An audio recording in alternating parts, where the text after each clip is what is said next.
We got Brett Booth coming up, training out of Cobra BJJ out in Tuscaloosa, Alabama.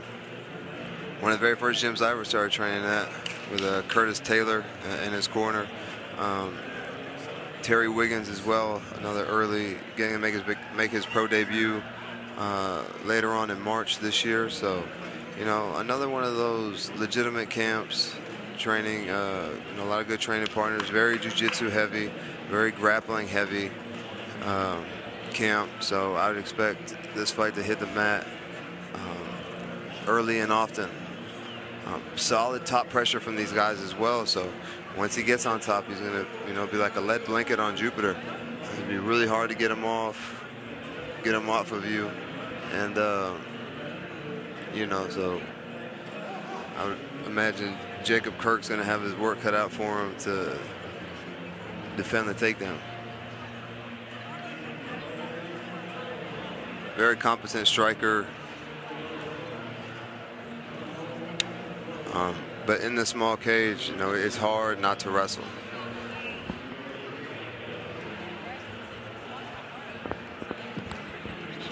Appears to be calm and composed, which is what you want out of your fighter going into the fight. The guys that are stiff and nervous and things like that, they burn out. They may start fast, but then the nerves get to them, and then they get tired, and the fight can sway the other way. But Brett Booth looks calm, composed, and confident, prepared for this fight. His opposition, Jacob Kirk, very tall and long for the weight class. Definitely going to have the reach advantage. I'm curious as to what he weighs today, because he weighed in 185 yesterday, but today he's well above that. Another one of the garage kickboxing guys. You saw the performance that they put on earlier tonight. So like if your teammate fights before you and he does well, gets a win, that breeds confidence. That lets you know that, and y'all went to training camp together, so that let you know that y'all probably did a lot of the same things, trained together, fed off each other. So that's a really big confidence boost going into your fight. And I bet Brett Booth, is going to have a hell of an overhand right. He was drafted by the Astros back in 2010. Baseball is a super hard sport to make it in. Everybody in the world plays it. So, just like myself, former athlete, one thing ends and you kind of still like looking, still wanting to be an athlete and things like that. So, MMA is like a great avenue for, former athletes who didn't make it at the highest level to pursue, still an athletic career, So I imagine, he's going to be super confident in everything that he does, as most athletes are, especially when you come from another sport. It takes a lot of guts to swallow your pride and go from essentially being a black belt in baseball to a white belt in fighting, and having to learn and do all these things again and retrain your body, conditioning. It's baseball's far from. The evening is scheduled for three-minute rounds that takes place in the middleweight division. Introducing your combatants. First, fighting out of the blue corner, this mixed martial artist stands 5 feet 10 inches tall and weighed in at 182 pounds. Representing Cobra Brazilian Jiu-Jitsu and MMA, he hails from Northport, Alabama. Please welcome Brett Booth. His opponent across the cage to my right, fighting out of the red corner, this mixed martial artist stands 6 feet 4 inches tall and weighed in at 188 pounds. Representing the garage kickboxing, he hails from Centerville, Alabama. Please welcome Jacob Kirk. 3 rounds, middleweight division. Brett Booth just has his confidence about him. Like, he knows what he's about to do. He's confident, prepared, and ready to go.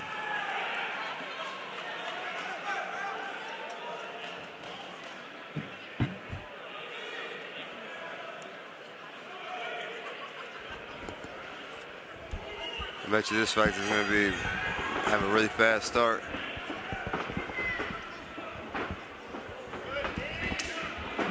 Yeah, the speed and power. And Brett Booth is starting off really fast. You know, this could be good and bad. You know, he could get lucky, but as long as the fight goes on, is he going to be able to stand? You know, keep this pace? And like I said, that overhand, that's that pitching arm. You know what I mean? That's that throwing arm. You know, you expect him to throw that just like you do with fastball. And that's exactly what Kirk's corner warned him of when he was walking in. Watch the takedown. They repeated it over and over again. You know, like I say, you know, he comes like Cobra. They are very strong jiu-jitsu and top pressure team. So, you know, he's very confident. Now he can breathe, you know, needs the body a little bit. Kirk really needs to let go of that head and start to make space and make frames with his forearms and hands so that he can get back to his feet. It's not a good position. You know, you're not going to finish a choke from here, so he's really showing, like, his inexperience from here. You know, I bet you training with Cobra, Brett Booth has been here a million times with the head, and he can finish a choke here. It's called a Von Fluke choke, which is what it looks like he's working for. You know, he takes that arm, you know, he clasps his hands together, and then he'll choke him with it, you know, choke Kirk with his shoulder, and then, okay, he released it, and now he's looking to do some ground and pound. You know, he's doing a really good job controlling the inside space, and what I mean by that, the space between Kirk's hips and armpit. You know, he's stuffing him with knees because he needs to make space to be able to get up. And now he's got him in like a mounted crucifix. It's an awful position for the person on bottom. But, you know, that cage is there helping him. He can really kick off that cage, possibly reverse the position, which is definitely what he's trying to do. But, man, you can tell Brett Booth is a big, strong guy and is able to, like, hold his hips to the ground and prevent him from, you know, bridging and making space. As he's passing into mount. Ooh, nice. He did use the cage. And now we'll see what he's got from the top. You know, Brett Booth being calm, composed, and, you know, he's not panicking right now.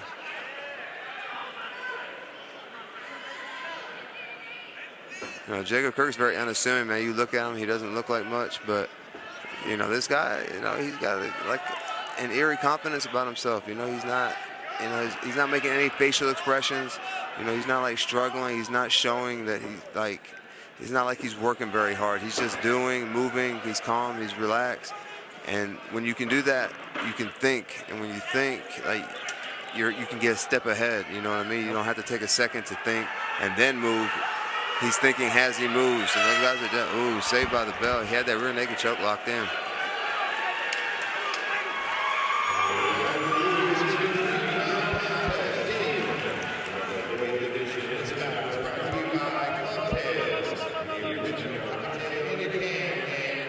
Brett Booth uses a lot of energy. You know, you don't have to throw so hard that it, like, knocks you off your own balance. You know, if you swing and miss and you're flying across the cage, you're doing too much. He needs to, you know, take a little power off so that he can keep his feet underneath him, move behind his punches.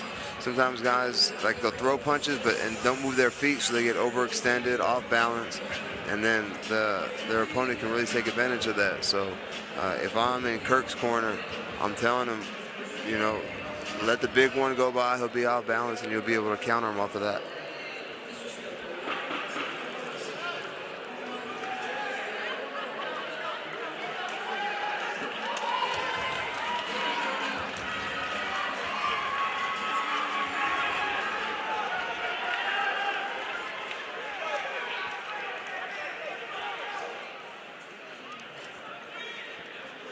Kirk's not even breathing hard. I don't even know if he knows he's in a fight.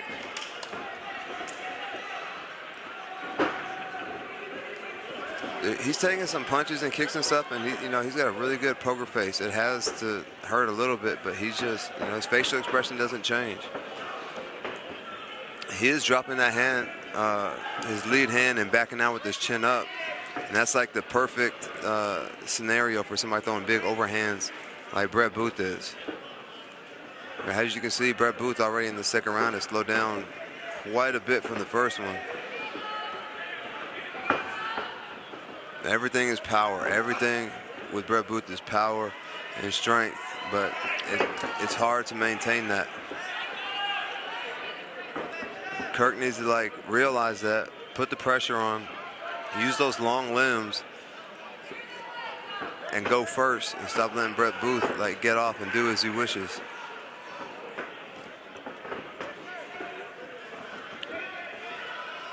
Brett Booth looking for another takedown. Kirk needs to come with the volume now. He's just kind of pawing him out there.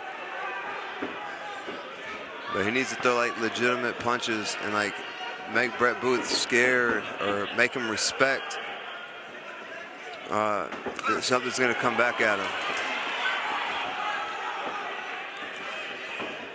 I tell you, Brett Booth, he only has to land one of those overhands, and you know, that's going to be all she wrote.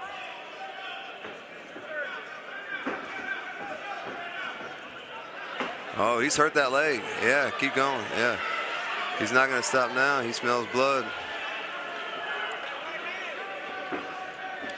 You see how he's like overthrowing his punches and he's off balance? If Kirk would step in and throw something, you know, it'd be a good way. It'd be a good time to counter those punches. He's not going to be able to eat too many more of those leg kicks, those calf kicks. I think Kirk smells the blood now. He senses that he's tired. Took him a little longer than he should have, but now he senses it. Cautiously approaches the caution with caution. Because you already know that overhand's coming at some point.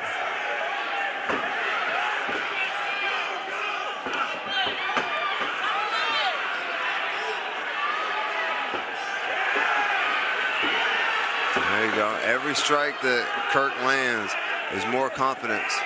Now, he's not even sweating right now. Brett Booth is dripping. He's the one doing all the work. So even though he's not landing much at the moment, he's winning the fight just off pressure alone.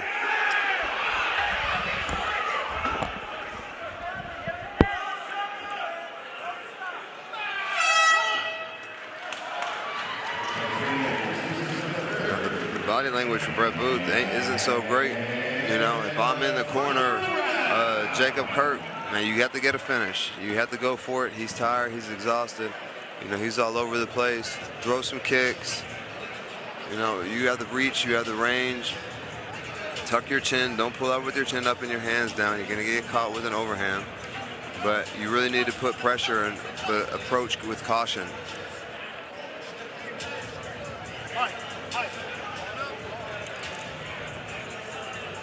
Because even though Brett Booth is exhausted, he's still dangerous.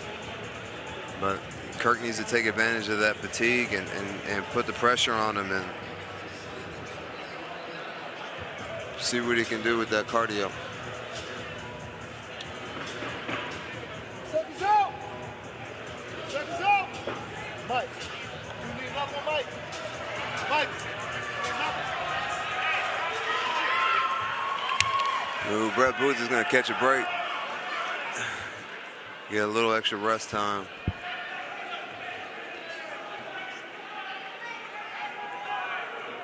Just drop him out. Drop him on the floor.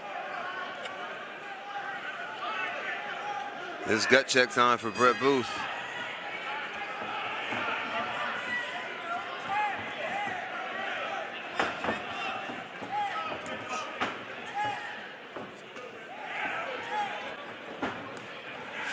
But he is chipping away at that leg, and there's a nice bruise. Oh, he may have just ended the fight with the leg kick. Brett Booth. Blood. I tell you, man, you get a guy hurt, you come alive. But if he doesn't finish him, he's just get on top. He's got good top pressure.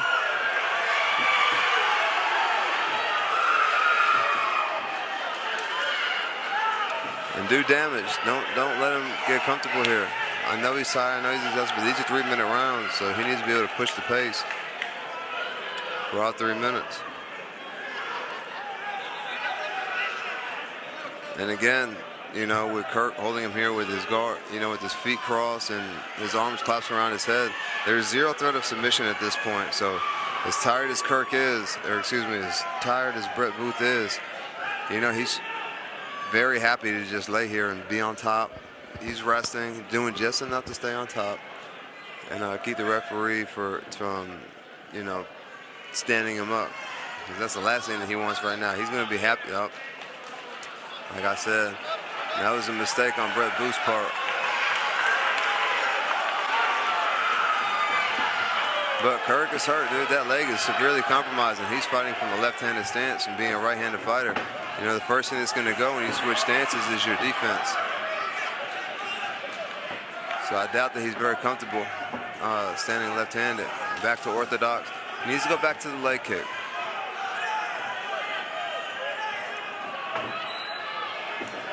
Kirk needs to throw kicks. The way Brett Booth is almost turning his back to him because he's throwing the, you know, he's almost doing a 180 when he throws those punches.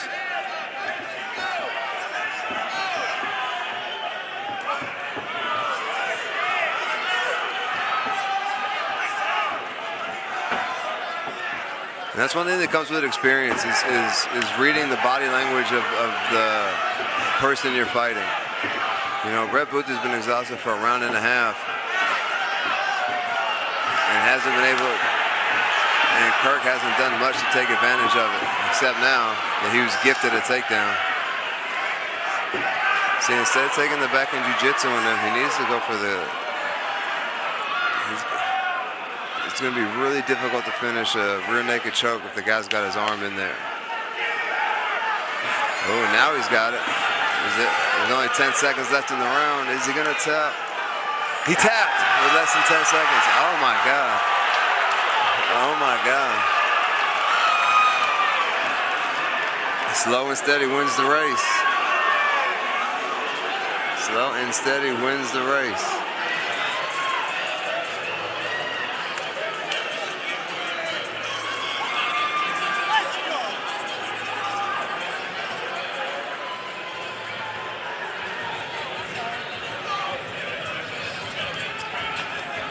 That was a slow drip. Slow drip. When you let somebody, when somebody gets exhausted like that, you know, their brain don't necessarily think like it's supposed to, and they don't make the appropriate decisions, you know, for the situation.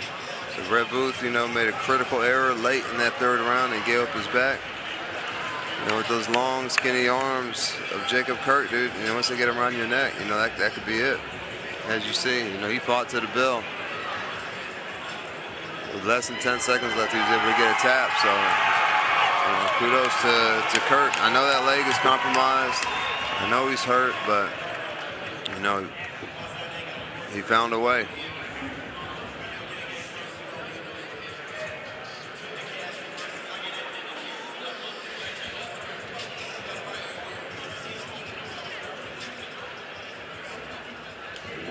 Ladies and gentlemen, we have the time.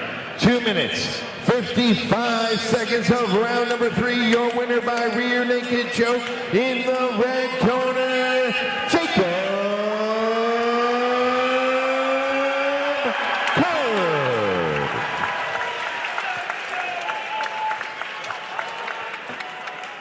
See that boy right there? He fired up. See that girl right there? She fired up. Pipe it up, pipe it up, pipe it up, pipe it up, pipe it up, pipe it up, pipe it up, pipe it up. I walk in the club just to pipe it up. I stand on the stage and I pipe it up. Get a regular hype it up. I bend over and I pipe it up.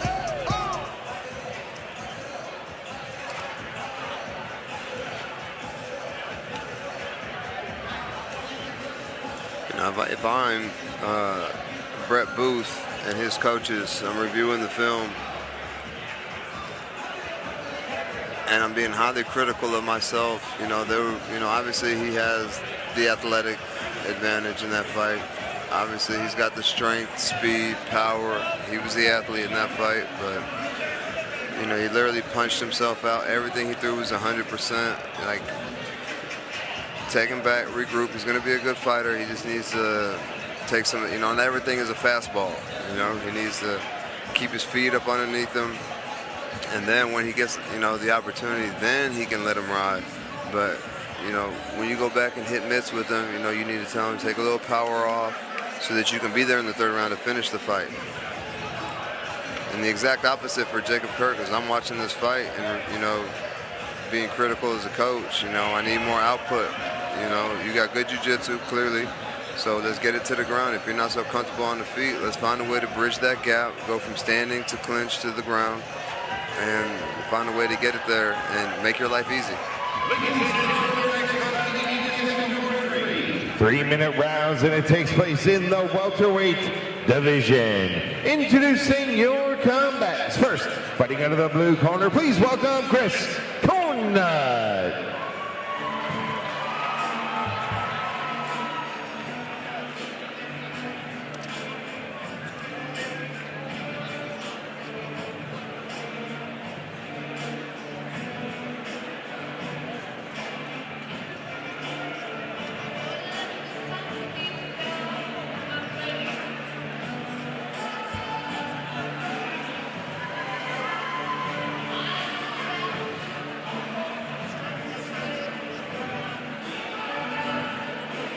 Got Chris Cornett coming to the cage. A shorter, stockier build for the division, but packs a wall up. You know, throws hard, confident grappler.